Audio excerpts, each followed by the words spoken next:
¿Qué tal amigos? ¿Cómo están? Ya tenía rato que no nos veíamos por acá, pero retomamos las actividades. Han pasado bastantes cosas desde el último capítulo que nos vimos. Siguen las amenazas de Trump y demás. Y justamente hoy les queríamos proponer tocar un tema fundamental para la historia de la Revolución Cubana y del mundo, me atreveré a decir, sobre todo en particular de América Latina, ¿no? Para no vernos muy pretenciosos, pero creo que es un acontecimiento histórico básico que todos los revolucionarios de izquierda del país lo dominan o deberían de dominarlo, pero creo que ninguno como tú. Y para eso es que invitamos nuevamente a nuestro camarada Armando Ramírez para que nos platique un poco de este evento que sacudió al mundo, que fueron prácticamente 3 días de abril del 61, si no me falla la memoria, Así es. pero que todos los ojos estaban puestos en Cuba y bienvenidos. Antes de empezar, ¿cómo has visto la reacción pues de la audiencia? No sé si has tenido oportunidad de compartir los videos y demás. Sí, Sigo por antes de entrar supuesto, en sí. materia. Independientemente la reacción per se en YouTube, se han compartido también en redes sociales, sobre todo en Facebook, e interesante, ¿no? Sobre todo porque como una especie de subtema de muchos problemas o de muchas cuestiones o tópicos que toca la jornada, pues allá hay opinólogos de tercer al cuarto, ¿no? Entonces se les da esta referencia y bueno, creo que ya se aclara más muchos tópicos que quedan en el aire. Excelente. Pues iniciamos. Vamos a ver cuántos capítulos salen de ese tema, pero el primero es el principio, ¿no? Sin este Así no es. hay segundo ni tercero. Y la idea es, platícanos más o menos cuál era el contexto internacional en el momento en el que se da la invasión de un año antes, 2 años antes de la invasión De norteamericana Plagio. en Playa Girón. Sí, sí, este es muy interesante y como dices es un tema complejo que tiene muchas aristas, ¿no? Quizás es interesante eh, precisar de manera conceptual si hablamos de Playa Girón o de Bahía de Cochinos, ¿no? Porque suelen utilizarse como sinónimos, estrictamente no lo son, o sea, una playa está ubicada en una bahía, ¿no? Si tú ves el mapa de Cuba, la bahía de Cochinos está hacia la izquierda y Playa Girón está un poquito hacia abajo. Primero está Playa Larga, luego Playa Girón y otras playas que van en este orden consecutivo. Están ubicadas en lo que es la provincia de Matanzas y cerca de una región prácticamente que es reserva natural, que es la Ciénega de Zapata, la famosa Ciénega de Zapata. Que fíjate, allí una vez se estrelló Raúl Castro en una avioneta cuando estaba buscando a otro capitán de la Fuerza Aérea que después traicionó, Pedro Luis Díaz Lanz, ahí se estrellaron. Lo menciono para ver que los accidentes aéreos eran muy comunes, ¿no? Ya en su momento tocaremos todo lo de Camilo Cienfuegos, pero damos esto Así como es. antecedente, ¿no? Ahí se estrelló y sobrevivió, pero ahí lo estuvieron buscando en la Ciénaga de Zapata, obviamente prácticamente dos años antes del asunto de Playa Girón. Entonces, bueno, diríamos que el género sería Bahía de Cochinos y la especie Playa Girón, porque los combates no fueron solamente en Playa Girón, sino en Playa Larga, Pálpite, Río Escondido y otras zonas por ahí, Caleta Redonda, etcétera, ¿no? Entonces, bien, vamos a ver cuáles son los antecedentes, ¿no? Estados Unidos siempre ha considerado a América Latina su backyard, su patio trasero, ¿no? Y cuando algún movimiento progresista no le gusta, pues lo elimina, ¿no? Tenemos nosotros de triste memoria la decena trágica, cuando intervino aquí el embajador Henry Lane Wilson, pero también el antecedente más cercano que tenían los cubanos era el golpe de Estado en Guatemala a Jacobo Arbenz, ¿no? Sabemos que hubo dos presidentes progresistas en Guatemala, Arévalo, cuyo actual presidente es su hijo, y Jacobo Arbenz, que era de origen militar e hizo pues, varias cuestiones favorecientes al pueblo guatemalteco, sobre todo una reforma agraria que afectó los intereses de la United Fruit. ¿Qué sucede? Que se le da el golpe de Estado planeado por Estados Unidos, parte de Esquipulas, de donde es el famoso Cristo de Esquipulas, y que en los años 80 ahí se van a firmar unos acuerdos para pacificar, entre comillas, a Centroamérica, ¿no? Se va a tener el apoyo de la dictadura nicaragüense, de los Somoza. El presidente de Somoza en ese tiempo, Somoza García, Anastasio Somoza García, Tacho, porque es Tacho, Tachito, y el que no llegó a gobernar, que le dicen el Chihuín, ¿no? Es Anastasio Somoza García, Anastasio Somoza de Baile y Anastasio Somoza Portocarrero. El último no llegó a la presidencia, pues se le interpuso la Revolución Sandinista, ¿no? Por eso Tachito y el Chihuín, que pues, ya quiere decir pequeño niño, ¿no? Así como en Guatemala es patojo, sería el Chihuín. Él iba, para el golpe de Estado contra Arbenz, iba a prestar algunos aviones, más bien los prestó de la Fuerza Aérea Nicaragüense, los famosos Mustang o P-51 para bombardear a Guatemala. Entonces este era el esquema, ¿no? El esquema era, no nos gusta algún gobierno progresista, sin que lo llamemos comunista, ¿no? Progresista, vamos a derrocarlo, ¿no? En esos tiempos se derrocó al gobierno de Mohammad Mossadegh en Irán en el 53, ¿no? Y se impuso o se apuntaló a la dinastía Pahlavi, de Reza Pahlavi, ¿no? Del Shah.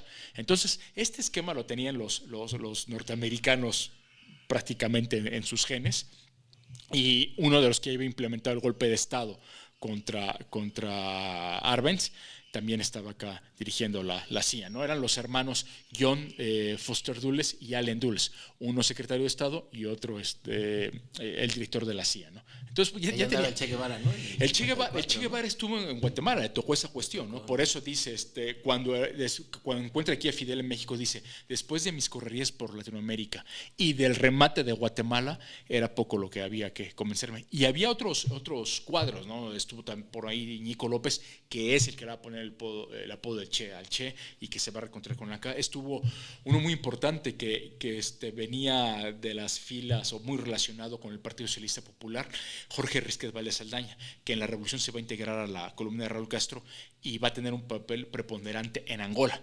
Cuando hablemos de Angola, Rizquez va a salir a cada momento, sobre todo en las negociaciones de paz. Todo se relaciona, ¿no? Sí, Angola es otra cuestión. Entonces, ese era el paradigma. No nos gusta un gobierno, le damos el golpe de Estado, ya sea la variante como se le dio a Mossadegh en Irán, o bien la variante guatemalteca, ¿no? Entonces, esto lo tenía planeado desde un principio la administración de Eisenhower. Esto parte con Eisenhower.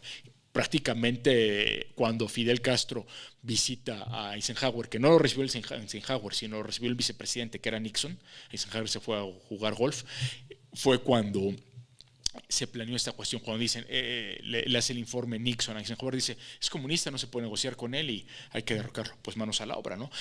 Se planea esto desde prácticamente un año antes, ¿no? 11 meses antes. El 17 de marzo del 60 es cuando se pone en un plan en acción que va a recibir el nombre de Operación Pluto, como el perro de Walt Disney.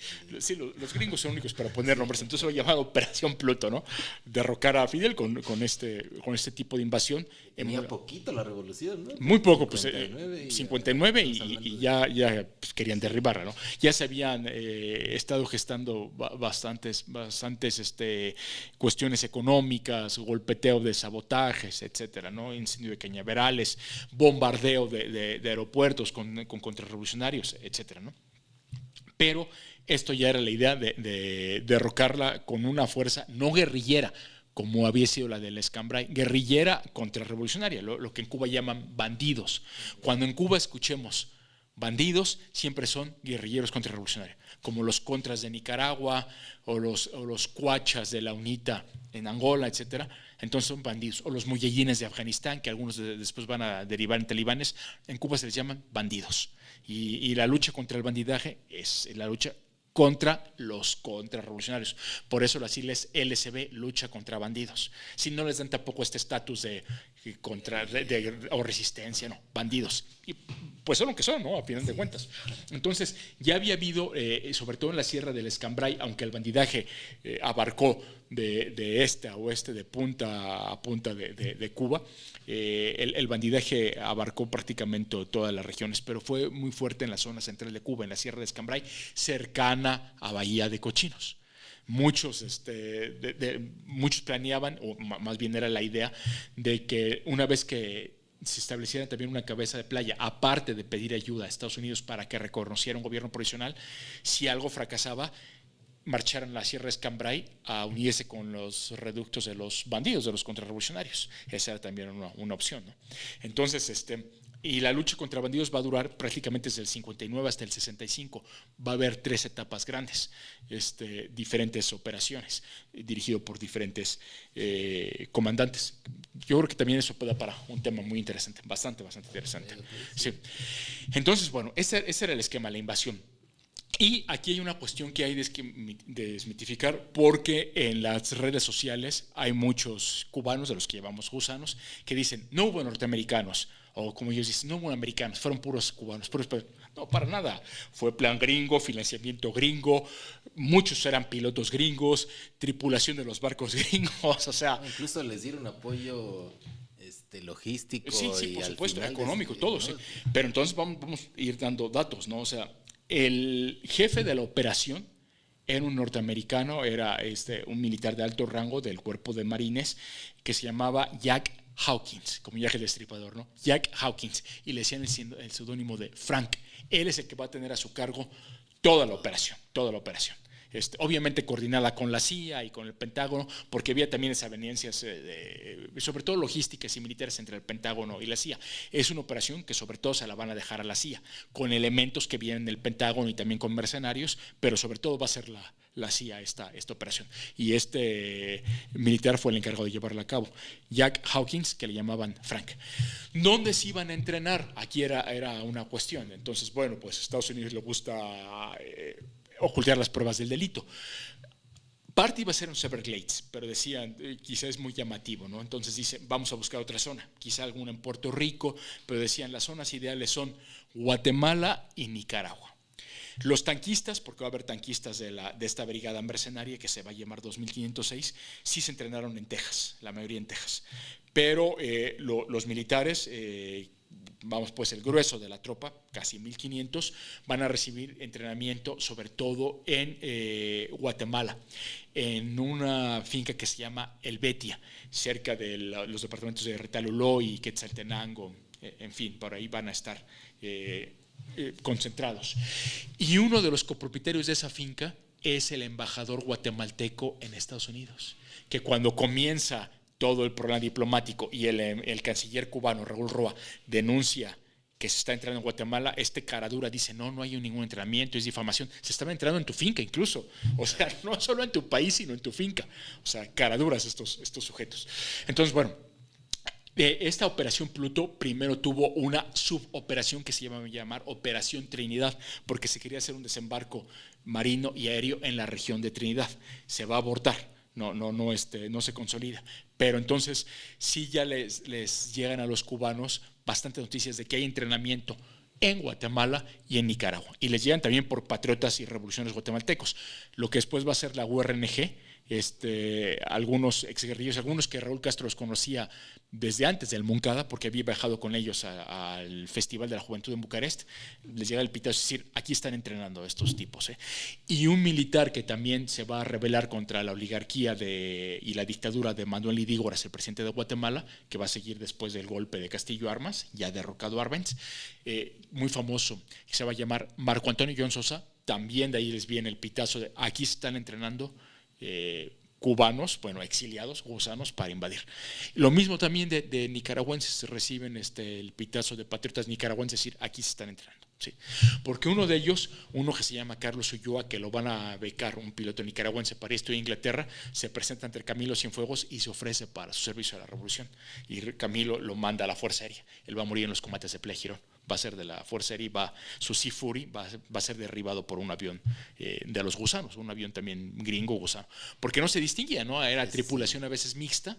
Y entonces, bueno, esto es importante decir, sí hubo norteamericanos e incluso, esto lo vamos a retomar más tarde, el primero que puso pie en Playa Girón fue un norteamericano, Greyston Lynch. Así como en el ciclo troyano nos dicen, no Homero, porque eso no está en la Ilíada, nos dicen que el primero en poner pie en Troya es Protesilao. Bueno, este mercenario no se equipara a Protesilao. El primero que puso pie en Cuba fue un hombre rana norteamericano llamado Greyston Lynch. O sea, desde el jefe hasta el primero que puso pie eran norteamericanos. Cuando nos dicen cuentos de la abuela obesa y senil de Miami de que fueron puros patriotas cubanos, no es cierto, ¿no? O sea, pura sociedad civil, ¿no? Pura sociedad civil en armas, ¿no? Entonces, se pone ese entrenamiento. Otra cosa también te dice, eran militares. No eran militares. Había más de 194 militares batistianos y policías en los que había. Había también algunos sacerdotes, había grandes propietarios, latifundistas, 100 y pico lúmpenes, pero había 194 militares, algunos criminales de guerra, algunos habían asesinado a líderes obreros, etcétera, ¿no? Había ex guerrilleros traidores que habían estado en la Sierra Maestra, o sea, muchos tenían experiencia de combate, pero incluso el término medio de los contrarrevolucionarios que se entrenaron en Guatemala tuvo más ejercicios y más práctica de tiro que el término medio de norteamericanos de la Segunda Guerra Mundial. Eso lo quieren ocultar también los cubanos. Dispararon más cartuchos, y hasta llevaban lanzallamas y todo eso, o sea, no creas que era así. Y también utilizaron armas incendiarias como napalm y fósforo blanco. Pero no nos adelantemos. Entonces, bueno, está este plan, el plan Pluto. Entonces dicen, bueno, vamos a darle un cariz también civil, ¿no? Se forma el Frente Revolucionario Democrático. Los nombres que siempre los nombres deben ser democracia, todo es democrático, todo son las palabras consustanciales a los norteamericanos, ¿no? Entonces, con diversos personajes, 5 son los más famosos. Uno había sido primer ministro de Cuba cuando triunfa la revolución, que duró poco, José Miro Cardona. Él perteneció, después traiciona, dura muy poco y va a integrar este frente. Tony Barona, que había sido presidente del Senado y secretario de Estado de Pío Socarrás. Pío Socarrás fue el presidente al que le dio golpe Fulgencio Batista, porque Fulgencio Batista tuvo 2 periodos presidenciales, el primero legal y el segundo por golpe de Estado. Al que le dio el golpe fue a Pío Socarrás. Bueno, Tony Barón había sido su gobierno, ¿sí? También Aureliano Sánchez Arango, otro ministro del gobierno también de Pío Socarrás, también pertenecía a esto, ¿no? a este llamado frente. José Ignacio Rasco, del movimiento demócrata cristiano, también pertenecía a esta cuestión. Y un contrarrevolucionario que había estado muy ligado al ministro también traidor de Agricultura, Sori Marín, se llamaba Manuel Artime Buesa, también se va a integrar a estas cuestiones. Es como la cara civil, aunque Artime sí se va a involucrar más en la cuestión militar, pero son los que daban la cara y decir, aquí estamos y hacemos un llamado a la democracia, el discurso que le hemos oído ad nauseam, ¿no? Ad nauseam. Entonces, bueno, ahí se planea la operación. Y pocos días antes de que se lleve a cabo, se infiltra un grupo cerca de La Habana, hacia febrero de esas fechas, para coordinarse con los contrarrevolucionarios, tanto de la ciudad, los que ahora están haciendo cacerolazos y todo esto, y libertad, etcétera, pero mutatis mutandis, que son los mismos, ¿no? Con los bandidos, sobre todo del Escambray, ¿no? Uno de ellos va a ser Félix Rodríguez, de los que cuando ya está capturado al Che, va a estar con él, y que se toma la última foto. Hay una foto muy famosa del Che ya estando capturado, que sale con esta gente de Asia. Él es uno de los que se va a infiltrar. Después ya cuando fracasa eso, se va a asilar en la embajada de Venezuela. Fíjate lo que son las cosas. Sí, porque después Venezuela se va a quejar de que Cuba le envió guerrillas. Bueno, los que comenzaron con las bromas fueron los venezolanos, ¿no? O sea, sí, ¿Qué es más importante destacar en este aspecto? Bueno, se va implementando este proyecto, valga la redundancia, este plan, y cuando ya se va acercando la fecha, Cuba lo va denunciando también en medios internacionales, sobre todo en la ONU, porque a Estados Unidos le convenía que se manejara en organismos locales, en la OEA, sobre todo, ¿no? Pues ahí siempre las votaciones iban a salir a su favor. Y aquí viene una cuestión interesante. Ya cuando vamos a la invasión propiamente dicha, la mayoría va a partir de Nicaragua. Se entrenó en Guatemala, pero la mayoría va a partir de Guatemala, de Bluefields, de Monkey Point. Son lugares que están en la costa atlántica, en donde cercanas a la zona de la Misquitia. Esa zona va a ser también muy famosa en los años 80, porque hay diferentes grupos étnicos, misquitos, sumos y ramas, que van a constituir una organización contrarrevolucionaria para pelear contra los sandinistas, la famosa Misurasata. Entonces, esa era la cosa atlántica. Algunos hablaban una especie de inglés criollo, etcétera, y muchas zonas de esa región tienen nombres ingleses. Entonces, parte sobre todo de un lugar que se llama Puerto Cabezas, que los gringos le van a llamar Happy Valley, ¿no? O sea, Valle Feliz, ¿no? De ahí van a partir primero bombarderos B-26 pintados con las insignias de la aviación cubana para decir somos desertores, estamos en contra del comunismo y todo eso, y van a bombardear los aeropuertos de Ciudad Libertad, que es prácticamente La Habana, o sea, lo que antes era Colombia, que ahí había sido el cuartel donde se instaló en un principio Camilo Cienfuegos, el de San Antonio de los Baños y el de Santiago de Cuba. 3 escuadras se dividieron. La primera escuadra, Puma, como las Pumas, Puma es la que va a bombardear Ciudad Libertad, la escuadra Linda es la que va a bombardear Santiago de los Baños y Santiago de Cuba la escuadra Gorila. Los gringos siempre son súper creativos. Sí, nunca le llaman canario a algunos, siempre la fuerza, ¿no? Entonces estas 3 escuadras bombardean eso y después se van a Miami a pedir asilo político. Como diría el Che Guevara, dice, le iban a dar asilo a la gente que ellos habían enviado, ¿no? O sea, claro. Venimos a luchar contra. Entonces los desmiente el canciller. Eso fue hacia el 15 de abril. Y el 15 de abril que hay una cuestión muy interesante porque el fuego de Ciudad Libertad, el fuego antiaéreo fue muy nutrido, entonces prácticamente no pueden cumplir totalmente su cometido y comienzan a bombardear también a la población. Ahí va a morir un jovencito miliciano, alrededor de 13, 16 años, que si no recuerdo mal se llama Eduardo García Delgado. Y va a ser paradigmático porque él, una vez ya agonizante con la sangre suya, va a escribir en una puerta Fidel. Eso es paradigmático, ¿no? Fidel, antes del desembarco. Ahí es ya cuando el embajador de Cuba ante la ONU, Raúl Roa, pide la palabra en la ONU para denunciar estas cuestiones, pero ahí vienen ya también aspectos muy interesantes que hay que ver en detalle. ¿Cómo estamos de tiempo? Pues creo que ya nos pasamos, vamos 22, está muy interesante. Lo dejamos si quieres en el siguiente tema para decir para entrar ya a los detalles de los combates, ¿de acuerdo? Sí, creo que como panorama general de cómo general estaba la situación y hacer la precisión de que claro que participaron los gringos, como de que no, desde la planeación, financiamiento, los que organizaron la comitiva, el primero que puso pie en Bahía de Cochinos, todos, ¿no? O sea, no hay manera de negar la participación, ¿no? Okay. Eso cuando dicen patriotas cubanos son cuentos de la abuela senil de la pequeña Habana, ¿no? Pues, ¿qué les parece, amigos, no? Como para ir calentando motores está interesante, ¿no? Entonces, el siguiente capítulo abordamos ya de lleno el desembarco. Perfecto. Gracias. Gracias.